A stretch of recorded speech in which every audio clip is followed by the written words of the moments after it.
Loosey-goosey is which way, Mary? Righty-tighty, Lefty Lucy, righty-tighty. Lefty-loosey. Oh, thank you. Thank you, Holly. Okay, good. You didn't know this was going to be a comedy hour, did you? Yes, you did. Oh, Perfect. No, Martha Perfect. came here for the comedy. You know you did. All right, cool. Anyway, my daughter said I have to have some notes because sometimes when I start speaking, I just keep talking. And she said, yep, that's right. So Amanda said, do I have to look at you and go, when it's time to stop? I said, no, that's okay. So I have bullet points that I'm going to go with. Yeah, there's a lot of people here. Maybe. There are a lot of people here, Martha. Isn't that great? I love it. Okay. Okay, well. Do you want to hold hands? She might let me talk now, I think. She might let me talk. I absolutely have the privilege of being able to interview Martha tonight, and I know there's a lot of you here that think you know Martha, but I assure you, you're going to learn some stuff tonight about Martha, and I'm sure I will too. I'm sure I will too. Anyway, we're going to go ahead and just get started. And Martha, I understand that you were raised in a Christian home. Mm-hmm. So we would like you to tell us a little bit about what that was like. And did your home reflect the love of Jesus? Well, I was raised in a Christian home, but it was a troubled Christian home because my parents just did not get along. They fought often. My father was this gentle individual, but my mother was angry with him most of the time. So when we would go to church, we went to church twice a Sunday. I went to a Christian grammar school and took profession of faith, went in front of the church and answered all those questions. I don't know if any of you have taken profession of faith, but you need to learn the Apostles' Creed and all that good stuff. And so had to go in front of the church to answer questions. And I was so excited to be able to do that. When I was 15 years old, I was able to go to church camp at Mount Hermon. I'm sure some of you have heard of Mount Hermon. And I wasn't sure if I was going because I wanted to get out of the house or if I wanted to be with other young Christians. I wasn't sure why I was going, but at the end of the stay, the reason I went, and I had the privilege of accepting the Lord there. When there was the altar call, you know how when you're 15, it's like, is anyone else going up? And you look around and you look around, and finally the Holy Spirit said, Martha, get your butt up front because you know you want to ask Jesus into your life. You know, even though I was raised believing in Christ and had the faith, I think that you do need to ask Jesus to come into your life. And when I think about my parents and my family, actually, I don't know if anyone has ever really, I think my children have, but has anyone ever really gotten down on their knees and asked Jesus to come into their lives? And I think that's so valuable. When I came home, I told Mom and Dad what I had done. And they looked at me with a kind of a question mark, like, why'd you do that? Why did you have to do that? And I really didn't go any further. I didn't explain to them why I did it, and I should have. But, and I don't think I would have been ridiculed, but I don't think I wanted another argument to begin in the house. So I just told them I was excited that I had asked Jesus to come into my life, to forgive me of my sins, and that made me happy. Oftentimes when I'd come home from church, I would go in the closet. I had a closet that was up above drawers, and I could get in there. And it was my only place of feeling secure because I shared a room with my sister. And otherwise, there was always other people around the house. So that was my special spot. I'm sure all of you have a special spot that you used to go to. Mine was the closet. And I'd pray in there, and then every once in a while I'd stick my head out to see if there was any screaming. And it was usually quiet because Dad usually came home and took a nap. So that was nice. I always loved to have family over after church because then there was no arguing. So I'd always ask Mom. She'd get up in the morning, she'd start making chicken, mashed potatoes, and all that good stuff, so I knew we were going to have company. And that was exciting for me because I knew it was going to be a great afternoon. Let's see. Did I forget anything? Went into the closet. Oh. Did you go to college? We want to know something about what happened to you as you got older. I did go to college, and that kind of comes in the next portion. Well, the section, my next season. But that was a good question. Okay. Yeah. Wasn't even on my paper. Good question. Let's see. I never doubted the Lord. That's for sure. I always felt happy that He was there. I never felt threatened. I was just always happy that He was there with me.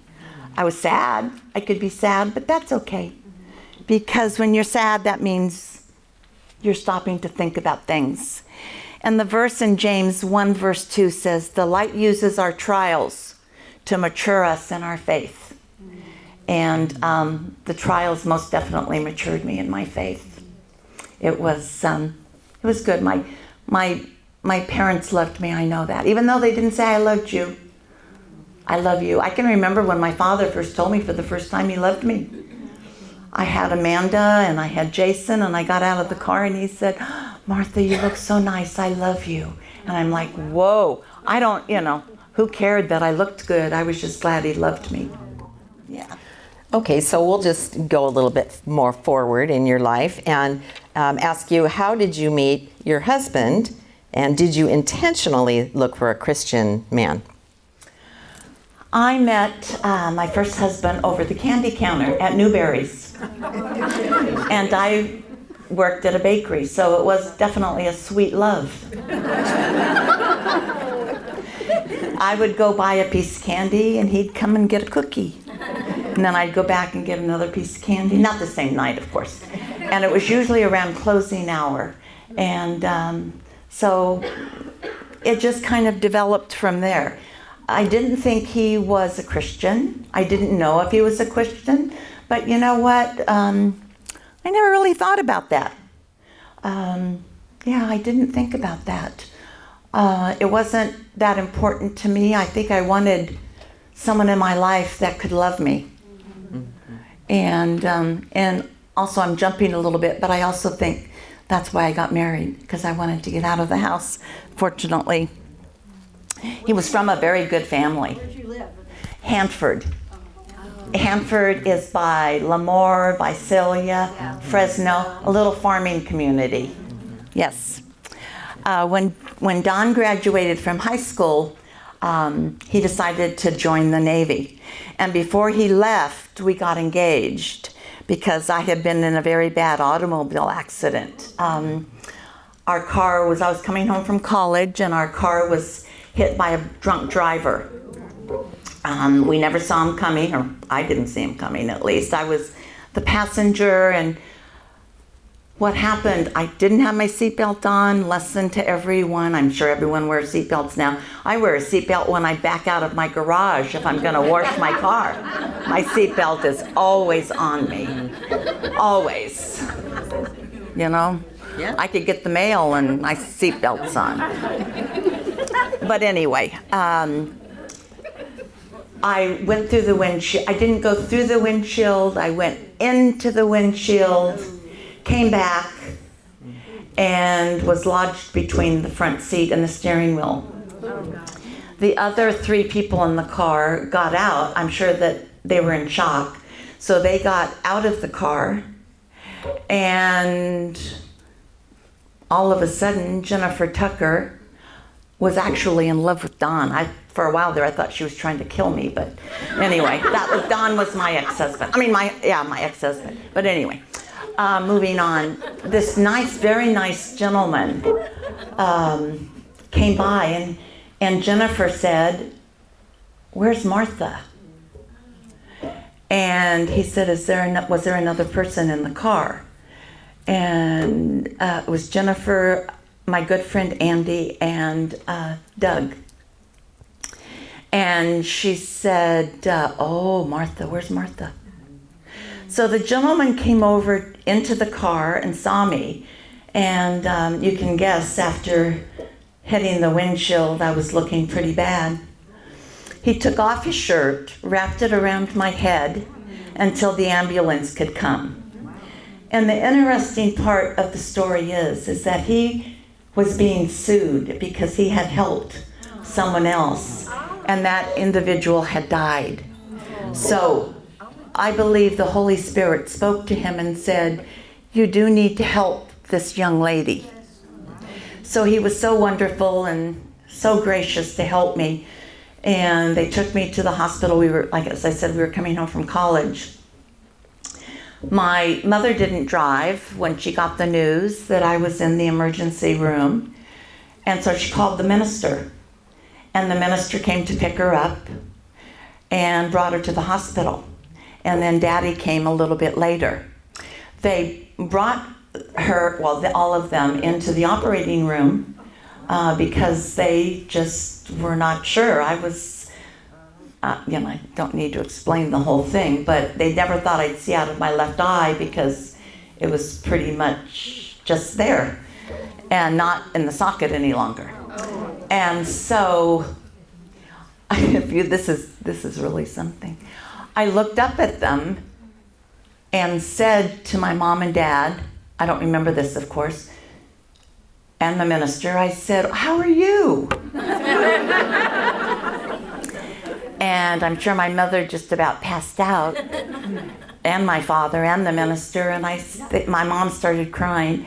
And I said, "Don't worry, the Lord's got me in the palm of his hands, and I'm going to be just fine." So after a few hours of surgery, I was able to come out, wrapped, my head was wrapped, and for about a week or so, I couldn't look at myself. They wouldn't allow me to look at myself. So Martha was there with her little teapot, because teapot, and it's silver. So I'm trying to see myself through this. Like, why won't they let me see myself? This is weird, and then I'm like, oh, well, maybe I'm not looking so good. But you know what? I don't think I ever thought that. I just didn't understand why I couldn't see myself. So the minister, I was in the hospital for a couple of weeks and then came home, and we were able to listen to the sermon that Sunday. And the sermon that Sunday, the minister talked about how short life is and how it doesn't matter what age you are, it can be snatched away so quickly. And he used me as an example, of course. So anyway, long story short, that's why Don and I were engaged. He went on a Westpac to Vietnam. He was on a ship, and I planned the wedding. When he came home, we had our wedding. It was a lovely wedding, beautiful wedding, and we moved to Chula Vista. And I had never been away from home. I had gone to a junior college, but never been away from home. And I was pretty sad to leave home. Can you believe I was sad to leave home? Anyway, I guess I just was afraid. I was scared to be with this man alone. And so anyway, we got in the car in the little U-Haul, and we started, and we drove into San Diego because he was in the Navy. And I started to cry. And he said, "Are you hungry?" And I said, I'm sad. And he goes, let's go to Wiener Schnitzel. I'll never forget it. And he's saying, Wiener Schnitzel, Wiener Schnitzel, we want a Wiener Schnitzel. I'm like, oh, I have not eaten at Wiener Schnitzel since, I'm sure. Because every time I go to the drive-thru, I would sing, Wiener Schnitzel, Wiener Schnitzel. So anyway, we went. Didn't come for the comedy. No. Just checking. Yeah. We went to the Christian Reformed Church because that's what I was raised in. And we attended that every Sunday because I knew my mother would ask. And it was a beautiful church. Paul Veenstra was the minister and dear, dear friend. So then Don needed to go on a second Westpac overseas once again. So I went home and worked and lived at home and lived with my aunt and my uncle. And then Don came home. And before he left, I asked him if he knew the Lord. I said, we've been going to church, and I don't know why I'm asking you this, but do you know the Lord?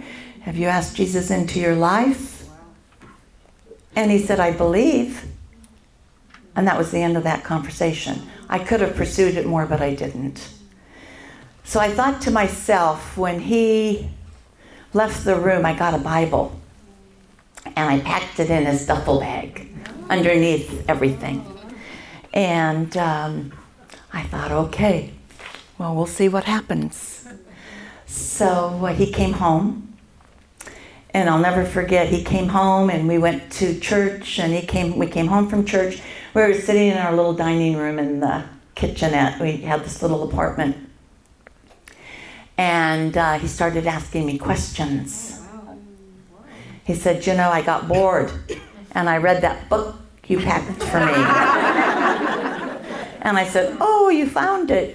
And he said, yes, and I know why you did it. And I read it cover to cover. And so he began to ask questions, and I'm like, whoa, I don't know all the answers to these questions that you're asking me. How about if we call Pastor Veenstra, and I'm sure he'll come over and chat with you. So we called Paul, and he came over. And I didn't sit at the table. I sat in the front room. And Don asked all these questions. And Don asked the Lord into his life. It was a beautiful, beautiful, beautiful experience. I was ecstatic, of course, so proud of him. And then he went he was so excited. He was over the moon with excitement. And I'm like, well, I wonder if he'll wake up in the morning and be different, because he was so, so excited about his faith. And I had to stop and ask myself, if he's this excited about his faith, what does he have that maybe you need in your life?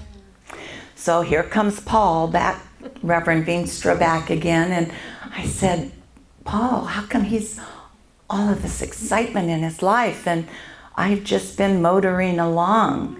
And he said, oftentimes that happens to born-again Christians. And I don't know if any of you are born-again Christians. I'm sure we have some here, of the excitement that you felt when you first discovered the Lord in your life and asked him into your life. I got pregnant. We had a wonderful, precious baby boy. And we moved to Chula Vista. Don got out of the Navy the day that Jason was born. And that was the same day, actually. He got out that day, and that afternoon, Jason was born. I was induced because we didn't know what we would do otherwise. What do we do if we don't have a doctor and insurance? So we became very active in the church. Jay went with us everywhere. He went with us to Billy Graham crusades. And when we went to the Billy Graham crusade, I was pregnant with Amanda. So you've been to a Billy Graham crusade, sweetie. Yeah. And we just had a good time in the church. Don was going to college and working at the church at the same time. And we lived on faith. You know what living on faith means? You don't have much. No money. You get some money, but not a lot of money. So, yeah, not even, basic. So anyway, this is funny. On Saturday nights, it's amazing. Back then, stores were closed on Sundays. And that was 50 some years ago. 50. Jay's going to be 53, I think. Hi, Jay. So anyway, the grocery stores, we found out, on Saturday nights would throw away their produce and the vegetables and the fruits. So off to the corner grocery store we'd go. Don would drive close enough so that the lights would be on it. And he always said, well, you get the food out. Wait. You're not in the grocery store. You're in the dumpster. Oh, we're in the dumpster, yeah. It was at the dump. Well, it was. I don't like to think of it as a dumpster. No. It was late at night. Thank you, Amanda.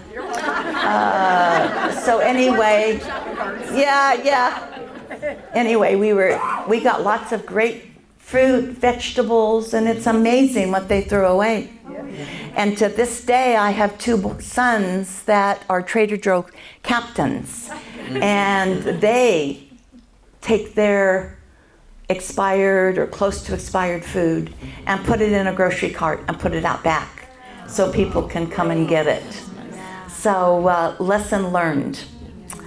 I think that that was a real lesson for me, because I still love garbage cans. I go buy a garbage can, it takes me everything I have not to live, to see what's in there. I have to restrain myself, because I walk and I look at these and I'm thinking, but I'm getting better. But truly, I'll tell you, Sue, I never went through your garbage can, and Laura, I never went through your garbage can either. They're my neighbors. Tell us a little bit more then about how, where your marriage went, or how long you were married. We were married for 18 years. We had two other precious children, Amanda and Josh. And Don was very committed to the church. He was gone a lot of the time. He was a pastor. He was gone most of the time, and I was committed to my children. And it became very difficult, because in our lives, we were growing like this. He was totally with the church, and I was totally with my children. And there for them day and night, and it was so very important. Suddenly, our family, picture-perfect family, turned upside down. And Don said, let's go for counseling. And I said, great. He goes, you go first. I said, no, we'll go together. And so we went together, and the counselor said, I think Martha, maybe has some questions, and you have some answers to give her. And I think the both of you need to work on some things together. Well, Don decided instead of that, he would take a pastor position in San Jose. So he went to San Jose. I stayed back with the children because I wanted them to finish their school year.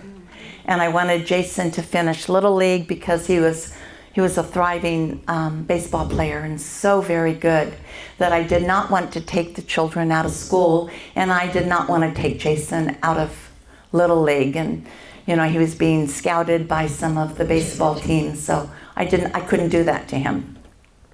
So Don left, and he said, okay, you pack up the house. At the end of the school year, I'll come back. I think he left probably 2 months before the school year, something like that. So the school year was coming to an end. I would take a picture off the wall, I'd put a picture back up on the wall. I'd pack a box, I'd unpack the box. And I was just having a very, very difficult time. Don came home and he said, I thought you were packing. I said, I was packing, but it's just too difficult for me. So he said, okay, how about if you go to lunch tomorrow with some friends and you can chat with them and maybe it'll help you. So he arranged for some ladies to take me out for lunch, and they chatted we were gone for a long time, long enough for him to come in and pack up the house. Oh my gosh. Unfortunately, the dresser with all my clothes in it was in the very front of the U-Haul. So I had no clothes. And that didn't make me very happy. I wasn't very happy anyway. And I said, oh my goodness. So prayed about it. We didn't pray about it together. I prayed about it, and I'm sure Don was praying about it on his own as well. So that night, the house was empty. Josh and I, my baby, slept there. He was, I think, 5 years old. Amanda and Jay were at the Coast House with their grandma. Was Jay with you as well, Amanda? Or just you? Just me. Yeah. Where was Jay? Goodbye. Okay.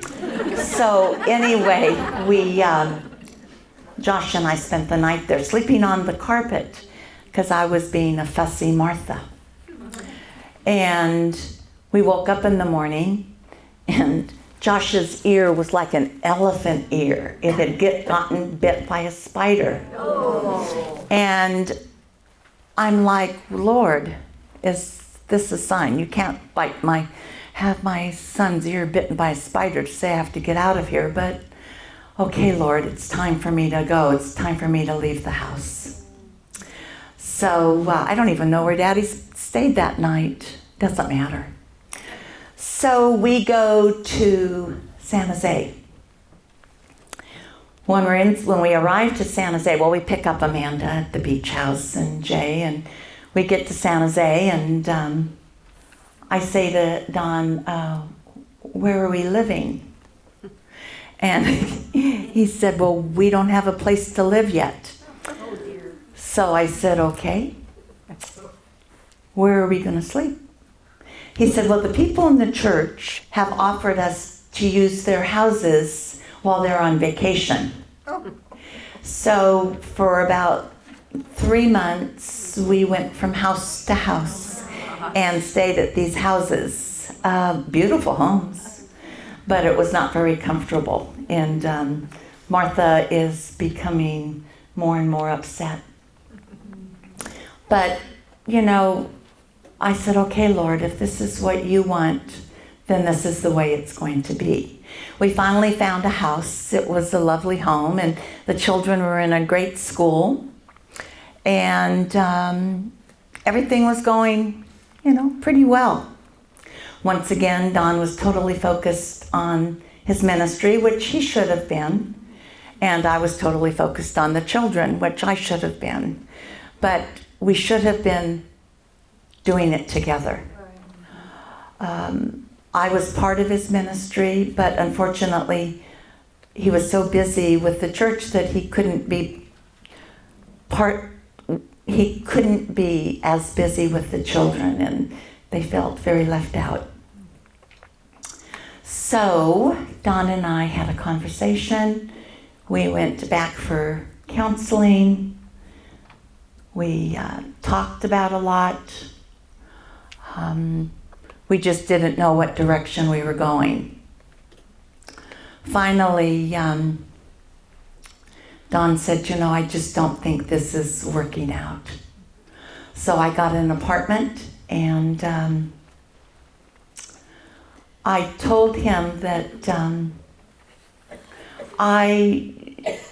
once the church was accepting of the fact that I was leaving, or we were separating, that then I could come back and be with the children. Don started a relationship quickly after I moved out with the church organist. And she was very nice. We'd have them over for dinner a lot, and her children. She really wasn't. Oh, but anyway, so that's when I pretty much started the new season of my life.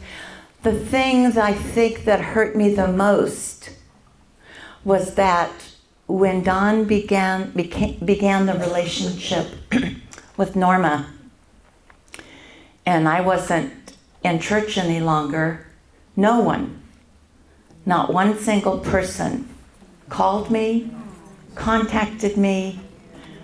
I don't know if we had email or text back then, but anyway, I had no one contact me.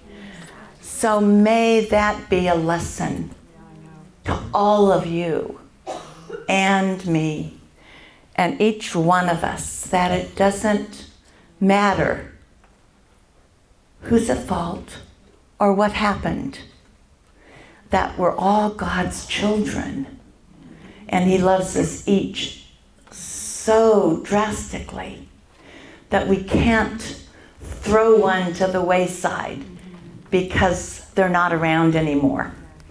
And I used to think in my head, well, they don't really need me anymore because they have Don. And that must have been what they wanted. And, you know, I can't say that they didn't appreciate me. Well, actually, I don't know if they did or not, because no one ever said they did. Wow. But from there, I just didn't go back to church, because the only church I ever knew was the Christian Reformed Church, and that's where Don was the pastor, or youth pastor. And so I just didn't.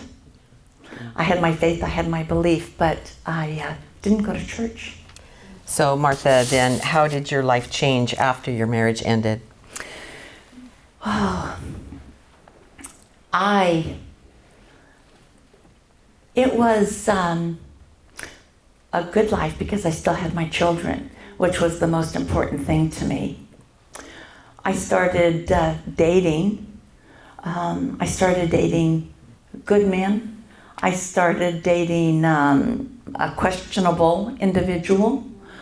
But the men that I dated were actually good men. They were kind to me, they were good to me, they were good to my children. And that's what meant the world to me. And then my youngest son, Josh, was dating a beautiful young lady. And her father came to pick her up one night. He had a business in Chicago, and he'd come for all the open houses, et cetera, et cetera. And she said, "Will you pick me up at my boyfriend's house?" And he said, he rolled his eyes, said, "Okay, whatever." And he said, she's really pretty. She's really a nice lady. And Jim's like, "Okay, whatever." So he came to pick her up. I answered the door. I was hoping Danielle would answer the door, or one of my children would answer the door, but no one was answering the door. So there I am in my robe answering the door. So there stood Jim. And we chatted for a little while, and Danielle came out and said, "Okay, I'm ready to go." And so Jim said, "Nice meeting you," et cetera, et cetera. And Danielle got in the car, and she said to Jim, "Oh, she's really nice, isn't she, Dad?" And Jim goes, "She's okay." That was Jim. She's okay. But the next time he came in town from Chicago, he called me. And we went out on a date. We dated for a couple of months, and then we decided, well, it was probably longer than that. We decided to blend our family. And it wasn't too long after that Jim had 2 children. He had a son and he had a daughter. Then, of course, I had my wonderful children, and When we blended the family, of course, we moved in together, which was a little strange because, Josh and Danielle ended their dating. So Jim said, how are we going to work this out? So, but they were cool. They're both such wonderful people. And it wasn't long after we became a blended family that Jim's son, Derek, was diagnosed with Hodgkin's disease. He was a senior in high school, and they first diagnosed it as mononucleosis, and so it went unnoticed for quite a while. Unfortunately, or fortunately, he went to another doctor, and the doctor knew that it was Hodgkin's right away, so he began treatment. Graduated from high school, went off to college, and unfortunately, it got worse. He had stem cell transplants and everything that went with it. But it brought our family closer to the Lord because we knew that we probably wouldn't have Derek very long. The children loved Derek. They loved Danielle. Danielle and Derek loved Jay, Amanda, and Josh. So we were definitely a complete family. One night, Olga, which was Derek's mother, called and said, Derek is having a problem breathing. And I said, well, call 911 and get him to the emergency room, which she did. And we went in and chatted with Derek. We spent time with Derek. And that evening he passed away. But the most beautiful part of it is that we had gone to a Baptist church. We had not experimented, but we saw this Baptist church. It was a beautiful Baptist church, and we went inside, and it was lovely. We went a couple of times, and then we just didn't go any longer. But Derek had a friend that went there, and Derek's friend said, you know, Derek, you're not feeling well. You probably, we're not sure what's going to happen to you. Do you know Jesus as your Savior? And he started going to the Baptist church, and he and Danielle were baptized by immersion. And Jim and I went, and did you go, Amanda? I don't remember if you went or not. You weren't there. You were in Canada with her soccer boyfriend. Hockey. Hockey. Oh, hockey. Soccer was the other one? Oh. Or was that me? No, not me either. And, I was baseball. And so when Derek passed, that was so comforting to us to know that he knew the Lord. And it was a beautiful celebration of his life. And that was 21 years ago. Yeah, and 2001. We just celebrated his passing in February. And if you can believe it, you can believe it. Danielle had given him and his girlfriend Shelby a book of what you would like to do with your life. And part of in the book was, if you were to pass tomorrow, what would you like to have done with your life? Can you believe that? Derek's birthday was the end of January. And he had filled out the portion of what he wanted to do when he passed. And he passed a month later. So we knew exactly what he wanted. So if you have something, a booklet or so of, your family knows what you want done when they celebrate your life. But that's so very important. Here he is only 25 years old, and he did it. So that was a blessing. Yes. Jim, in 2011, Jim had a dissected aorta. He didn't know he had it. He thought there was just something wrong. He wasn't breathing well, but Jim was the type that just didn't go to the doctor. It was Valentine's Day, and I said, sweetheart, for Valentine's, I would like you to go to the doctor for me. That's all I want. And so I said, okay, went to the doctor, and the doctor just said he had a stomach virus. So that Saturday, I came home, and he was still home, which wasn't Jim. He was always at work. And he said, I need to go to the doctor. So he called, and I got an appointment for Saturday. He didn't sleep that night. We didn't sleep. I said, I'll call 911. I'm not going to that emergency room. I'll sit there all night. I'll die there. I'm not going.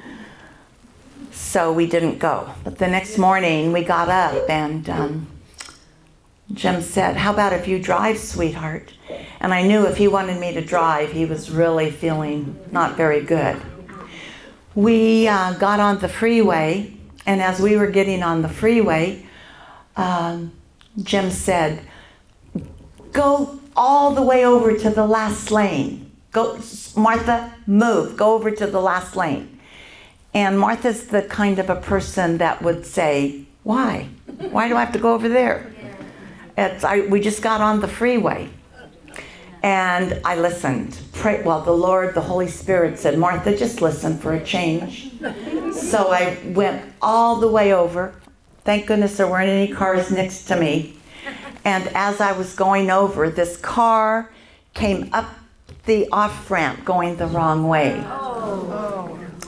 It hit the cars all around us. And the Lord picked up our car and just moved it to that fast lane. There was pieces of cars flying everywhere. Jim was totally silent. We got to the doctor's office, and they took his blood pressure, which was very high, and I said, I gave him the whole story, Martha. So they said, the doctor came in and said, well, yeah, it's probably what was wrong, and you'll need to go into the one of the other rooms while I get some paperwork done. So we go over there, and I look at Jim, and he is ashen. He's just not looking good. So I decided I was going to find that doctor. So I found the doctor, and I sat down at her desk, and I began to cry, and I said, I'm not taking him home. You can keep him here because there's something very, very wrong with him. They called the paramedics to take him to the hospital. They took the blood pressure on the other side, and it was even higher than this side. The paramedics were very upset with the doctor that she hadn't taken it on both sides. Lesson learned: when you go to the doctor, you should probably take your blood pressure on both sides because it will be different. So from there, we went to the emergency room in San Jose, and the doctor there took a MRI and came back and looked at Jim and I and said, we don't know why he's still alive, and I can't tell you the words Jim used, but he said, you better do something about it because I'm looking at you and I expect to live. And the doctor said, okay, let me see what we can do. And God, by God's grace and his mercy, he called the other Kaiser, and it just by God's grace, once again, the doctor there, the head doctor, don't know what the doctor name is for heart, anyway, bypass or whatever. Cardiologist. Yeah, the head cardiologist was there, and had just finished another surgery. So they prepped Jim for open heart surgery because it was very bad. His aorta was split from the top of his neck all the way down to his groin. And that's why the doctor said, why you're alive, I don't know, but the Lord knew. And so the children and I went back to the prep room for his surgery. Danielle was there, all my children were there, and we prayed over him and asked God's blessing. It was so beautiful because the doctors prayed with us, and they said, we'll take good care of him. Danielle, Jim's daughter, she's a trip, looked at the big head cardiologist, I guess that's whatever, the surgeon. Like a surgeon. Yeah. Said, how many times have you done this surgery? Good question. Yeah, good, yeah. And he said, probably a couple. And Jim said, just let's go, come on, let's go. That was Jim, get me out of here, let's start this. 12 hours later, he was back in recovery. And it was pretty amazing that he was still alive, for one thing, that he was there with us was a blessing. He was in the hospital for 31 days because he had a setback, but he got to come home. And you never left his side. No, I never left his side. Well, I went home once to get my toothbrush. Just one. Once, yeah. But I never left his side. I made a little bed there because, sometimes we have to be an advocate. Yes, right, definitely. Right, Dee? We have to be an advocate. Right, Joella? An advocate. We have to make sure that we're there making sure things get done. And they all knew Martha. So what happened to Jim after that? Jim was playing racquetball. He was just back to his normal ornery self. And he went to Long Beach. He got a job in Long Beach and was working on a lot of Long Beach constructions with the freeways. So he was there for 2 weeks, and then he'd come home for 4 days on the weekend. And he was very good at what he did. And so they were having problems with the connector from the airport in Hawaii to Pearl Harbor. So they sent Jim over there to do the engineering for it. And so he called me and he said, "Babe, would you like to come with me?" And I was retired. I said, "Yes, I'll go with you." So for the first 3 days, I was having fun and doing all the things you do in Hawaii. We'd been there before, but not that island.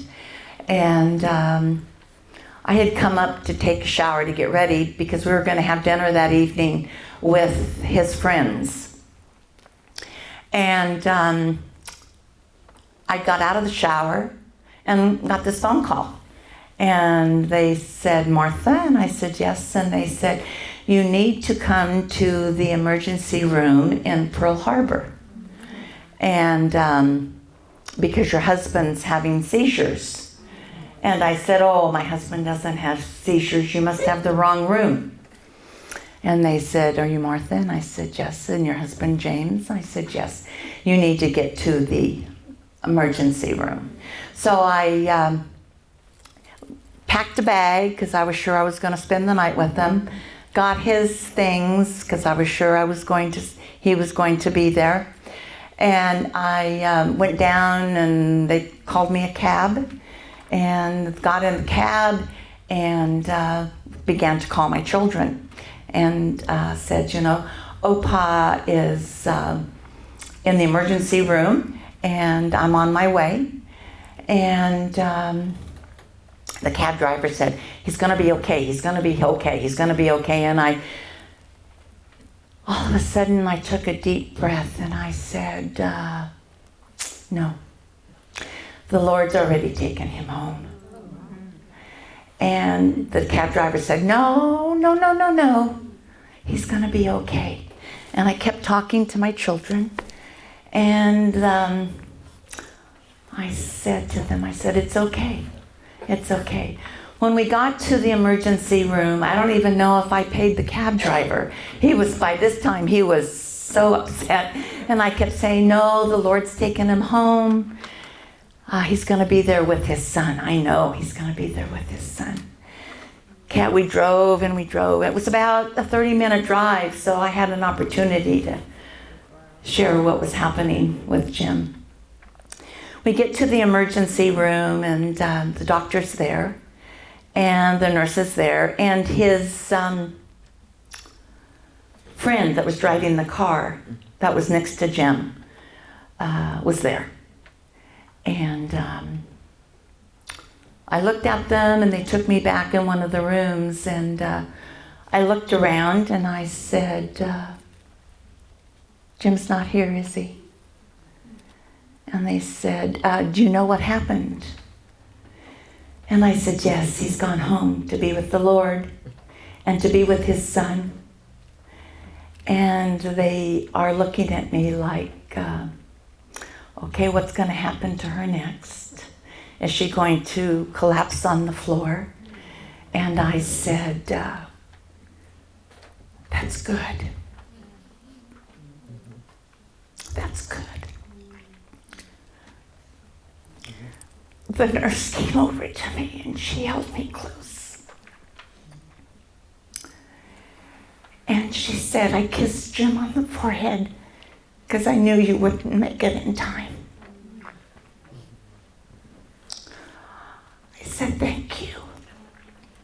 I said, what's your name? She said, my name's Angel. I said, you are an angel. Thank you.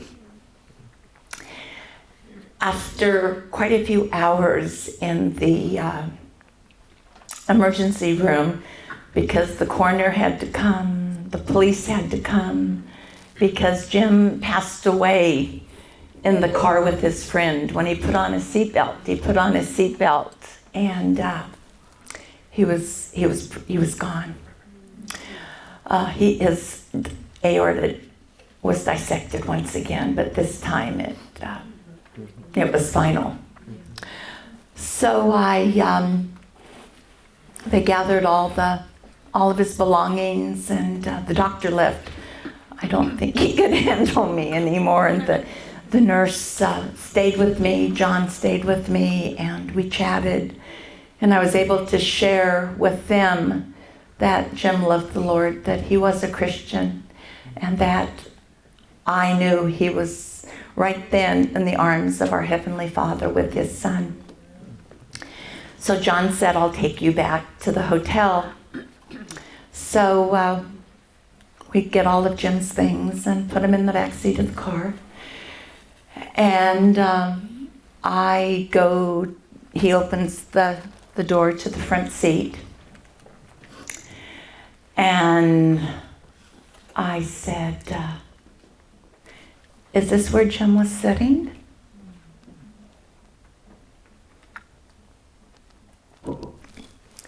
And he said, yes. And I said, this is the last time I get to sit on his lap.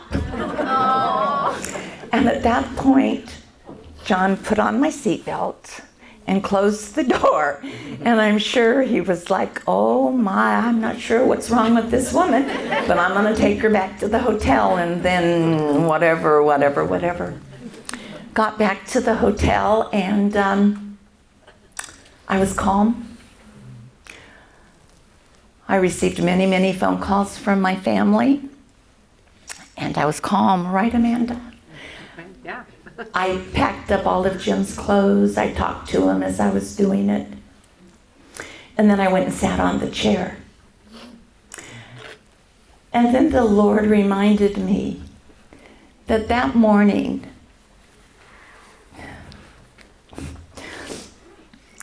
Jim and I had sat out on our little deck.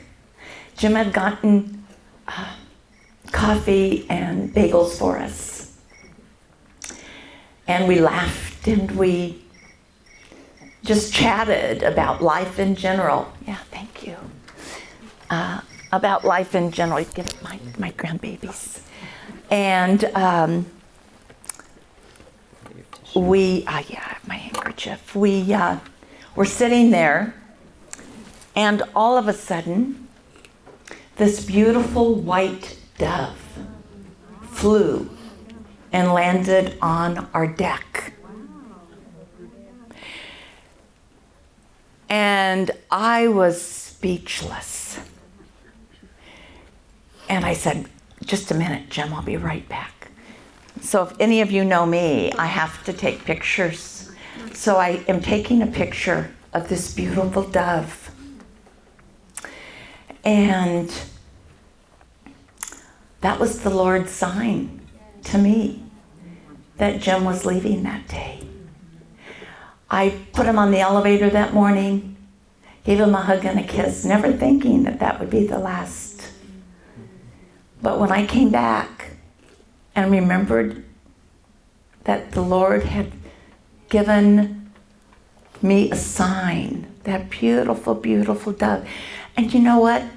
That dove walked from one side, looked at Jim, walked to the other side, looked at me, walked to the other side, looked at Jim,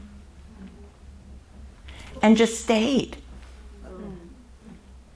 And eventually it flew off. I said, oh, Jim, isn't that beautiful? He said, I don't think it was a dove, I think it was a pigeon. I said, yeah, that was Opa. I said, but he didn't like pigeons. But anyway, it was a beautiful dove, and I have the picture to prove that it was a beautiful dove. So now, Martha, now that we know a lot about you, a lot more than we did when we first came in here, I'm supposed to ask you how your life changed after Jim passed, but I think we're more curious about how your faith persevered and grew maybe deeper after all of these things have happened to you. Yeah. And before you answer that, though, how many of you notice that Martha always wears pearls? Is it just me? No, she always wears pearls. Always wears pearls. And when I was thinking about interviewing Martha, I thought, I gotta tie these pearls in here somehow. I just have to. And of course I did think about the pearls, how pearls become pearls. Yes. And knowing Martha, I thought, this is some significant thing here, I believe. But then she said something to me when we were sitting here before y'all came in. And so that is a beautiful sentiment, and it is true. That is one of the reasons she wears pearls. It is. Is because she knows that it is the trials and the friction and the irritation, just the trials, that God has brought her through, that remind her that she is becoming more refined, more like Christ, more beautiful, like a pearl. But we have another little sentiment here that I asked if she would share with you, because Me? Yes, you're going to share it with them, because we need a little break now and then too, right, from these trials. And when she said that to me, I said, oh my gosh, we need that. So Martha, tell us about how much you actually wear your pearls. I wear my pearls all the time. I wear my pearls when I go to bed at night. I never take my pearls off. The shower. The shower, I never take them off. I asked my son-in-law, I said,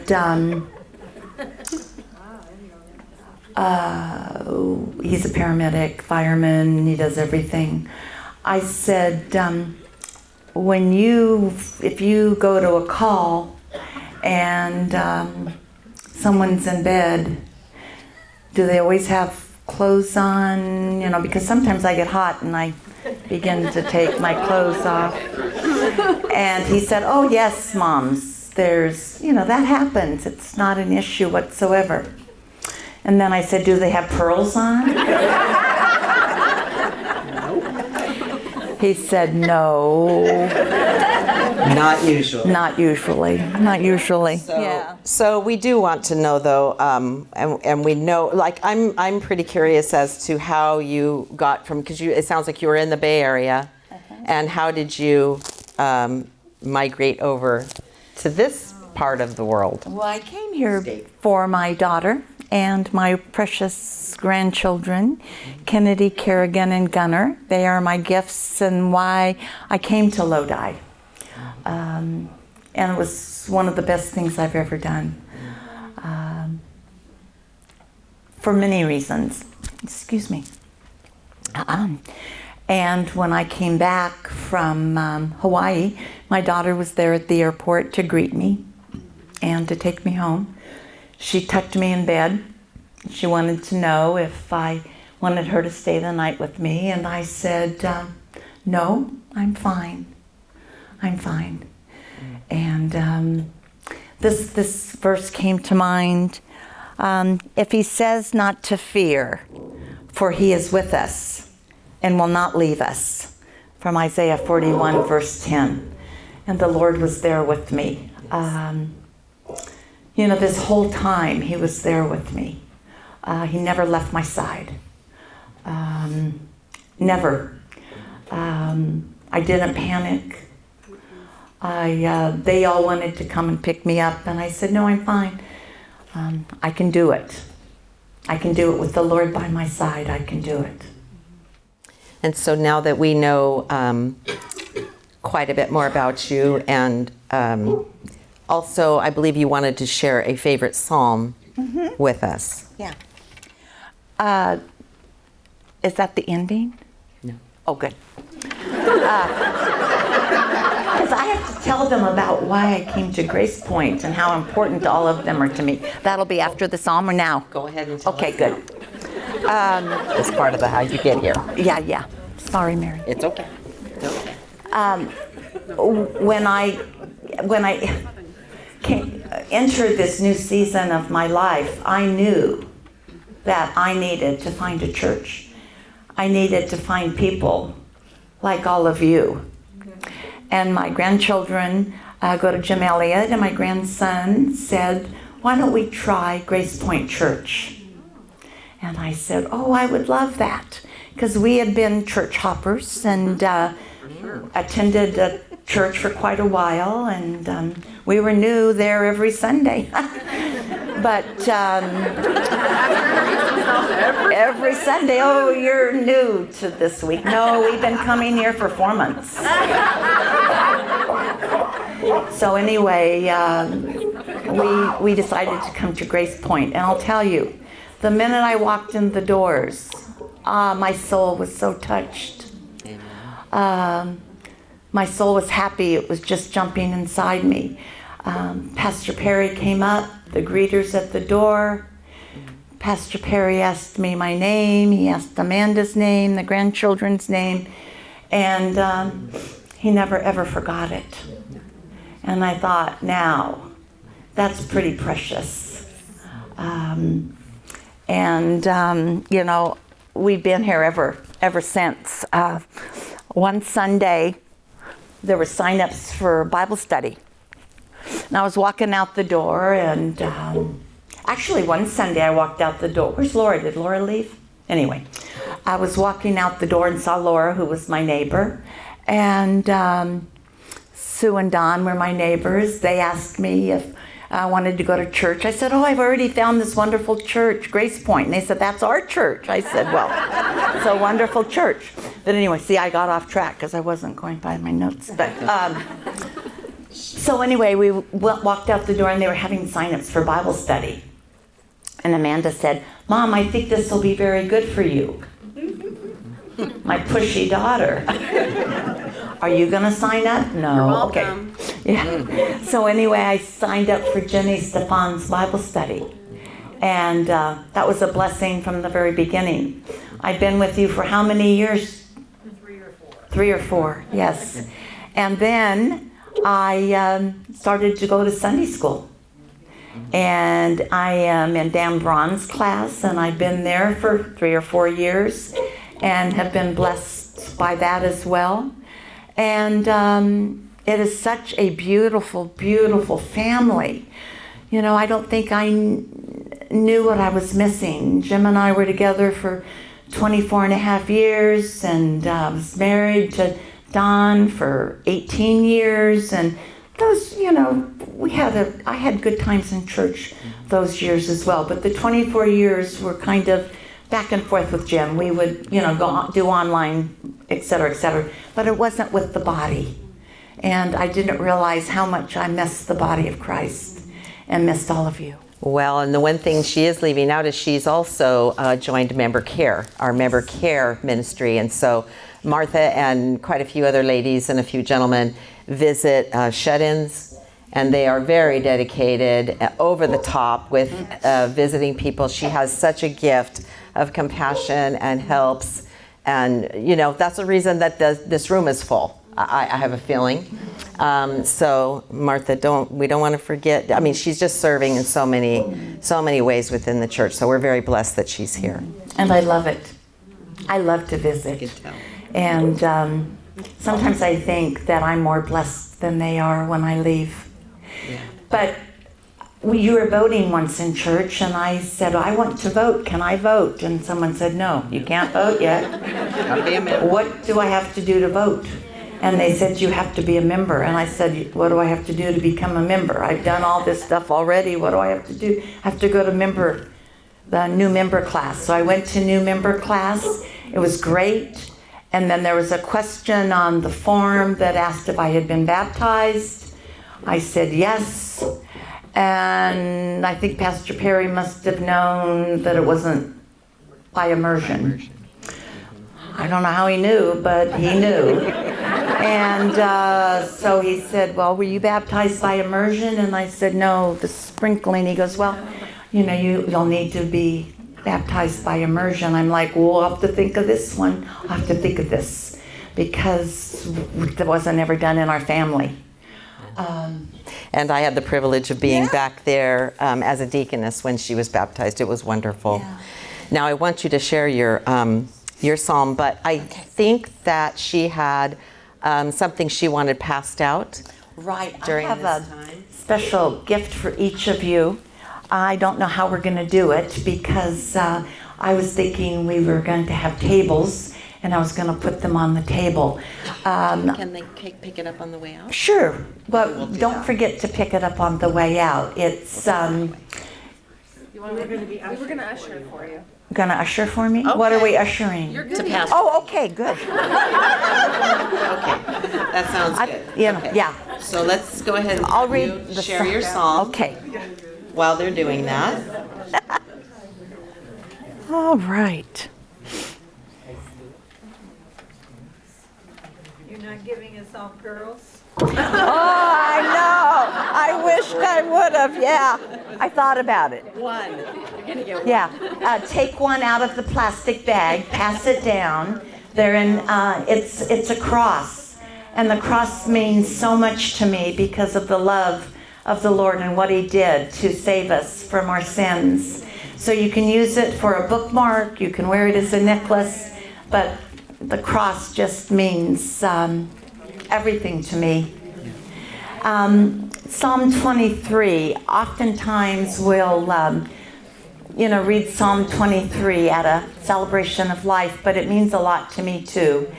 And Jim's aunt forwarded me this a couple months ago, and I thought, how perfect it must be from the Lord. So it's kind of segmented a little bit. So the Lord is my shepherd, which means that's a relationship. I shall not want, that's supply.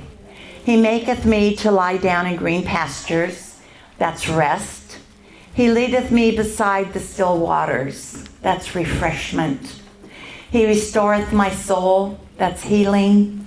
He leadeth me in the paths of righteousness, that's guidance. For His name's sake, that's purpose. Yea, though I walk through the valley of shadow of death, that's testing. I fear no evil, that's protection. Thou art with me, that's faithfulness. Thy rod and thy staff comfort me, that's discipline. Thou preparest a table before me in the presence of mine enemies, that's hope. Hope for each of us. Thou anointest my head with oil, that's consecration. My cup runneth over, that's abundance. We have lots of love from Him. Surely goodness and mercy shall follow me all the days of my life, and that's a blessing. And to end it, and I will dwell in the house of the Lord forever, that's security and our promise of eternity. Amen. So thank you all for being here. Well, before we step down from here, we want to ask Martha how we can pray for you. How can we pray for you? Well, I think, not I think, but I ask that you continue to ask that the Lord gives me strength to visit all the wonderful individuals that I get to visit with. That my faith in Him continues to grow. That I continue to be in the Word daily. That when I first get up in the morning, that is my focus. That my focus is on Him. He's my hope, my Father, and my best friend. And I love Him dearly, and I'm so happy He's in my life. And I love all of you as well. Okay, well, I guess that is it. And I'm pretty sure... Just want to thank Martha and these ladies for letting me have the privilege of being able to do this, and thank all of you guys for coming. And I'm sure that Anne will have something to say about that too. So thank you. Do I have